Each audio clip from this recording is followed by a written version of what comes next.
இன்னைக்கு மம்முக்கு ஒரு gift கொடுக்கலான்னு எல்லாரும் லவ்வர்ஸ் டேக்கு அன்னைக்கு நினச்சிங்க என்னடா இவன் gift கொடுக்க போகிறான்னு.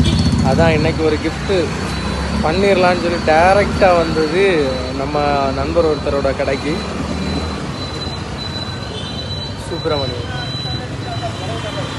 என்ன நடக்க போகிறது உள்ளதான் தெரியும். நான் என்ன பார்க்க போகிறேன் அப்படின்னு பார்ப்போம்.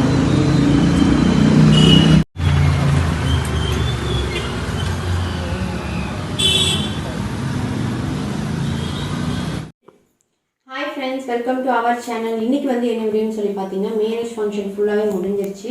நீங்கள் வந்து கல்யாண பொண்ணுக்கும் மாப்பிள்ளைக்கும் நிறைய விஷ் பண்ணியிருந்தீங்க. ஸோ உங்கள் எல்லாருக்குமே ரொம்ப ரொம்ப தேங்க்ஸ். அவங்க வந்து மேரேஜெலாம் முடிச்சு நம்ம வீட்டில் தான் இருக்காங்க, நல்லா இருக்காங்க. அதுக்கு பின்ன வந்து மேரேஜ் டைமில் வந்து மாமா வந்து எனக்கு ஒரு கிஃப்ட் வந்து ப்ரெசென்ட் பண்ணாங்க. அது வந்து கோல்டு தான், கோல்டு வந்து ப்ரெசென்ட் பண்ணாங்க. அது வந்து வீடியோ எடுக்கலாம்னு சொல்லி நினச்சோம், பட் வீடியோ எடுக்க முடியல. ரொம்ப மேரேஜ் பிஸினால வீடியோ எடுக்க முடியாமல் போயிடுச்சு. அதோட கிளிப்பு வந்து நான் இதில் ஆட் பண்ணுறேன். மாமா வந்து ஜுவல்லரி ஷாப் போகும்போது எடுத்த வீடியோஸ் இருக்குது, அதை வந்து கொஞ்சமாக அதில் ஆட் பண்ணுறேன். மாமா வந்து என்ன கிஃப்ட் எனக்கு ப்ரெசென்ட் பண்ணாங்க அப்படிங்கிறதையும் நான் கிட்டே காமிக்கிறேன். இப்போ வந்து பார்த்திங்கன்னா மாமா இல்லை, ஏன்னா மாமா வந்து வெளியே போயிருக்காங்க, கொஞ்சம் சின்ன வேலையாக வெளியே போயிருக்காங்க.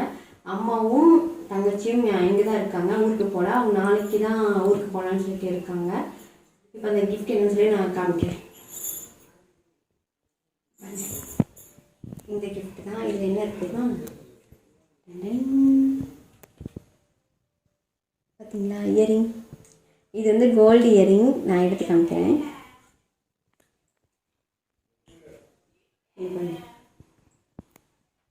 இது கோல்டு தான், கோல்டு இயரிங் அம்மா வாங்கி கொடுத்தாங்க. இது பாருங்க, இது நல்லா இருக்கான்னு சொல்லுங்கள். இதுதான் நான் வந்து மேரேஜ் டைமில் போட்டிருந்தேன். பார்த்தீங்களா, இது எத்தனை பேருக்கு பிடிச்சிருக்குன்னு சொல்லுங்கள். எனக்கு ரொம்பவும் ஹாப்பியாக இருந்துச்சு. இந்த வீடியோ வந்து மாமா கூட தான் எடுக்கலாம்னு நினச்சிட்டு இருந்தேன். பட் வந்து பார்த்திங்கன்னா மாமா வந்து பிஸி கொஞ்சம் அதிகமாக, ஸோ அதனால் வந்து வெளியே போயிட்டாங்க. அப்புறம் வந்து அதுக்கு பின்னா வந்து இன்னொன்று காமிக்கிறேன்.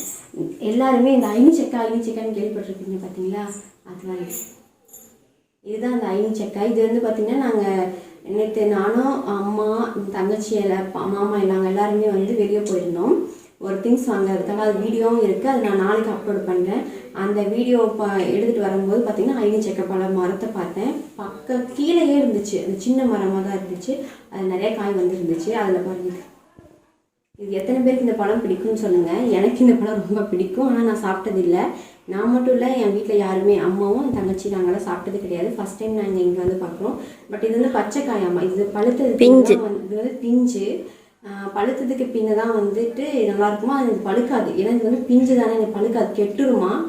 ஸோ அதனால் அழகாக இருக்குன்னு சொல்லி நான் பறிச்சுட்டு வந்து வச்சுருக்கேன். இனி வந்து நெக்ஸ்ட்டு வந்து கொஞ்ச நாள் கழித்து அது பறிக்கும்போது நான் வீடியோ எடுக்கிறேன். ஓகே ஃப்ரெண்ட்ஸ், உங்களுக்கு இந்த வீடியோ பிடிச்சிச்சுன்னா லைக் பண்ணுங்கள், ஷேர் பண்ணுங்கள், கமெண்ட் பண்ணுங்கள், மறக்காமல் சப்ஸ்கிரைப் பண்ணிக்கோங்க. ஃபஸ்ட் டைம் நான் வீடியோ பார்க்குறீங்கன்னா சப்ஸ்கிரைப் பண்ணிவிட்டு பாருங்கள். ஓகே ஃப்ரெண்ட்ஸ், தேங்க்யூ, பாய்.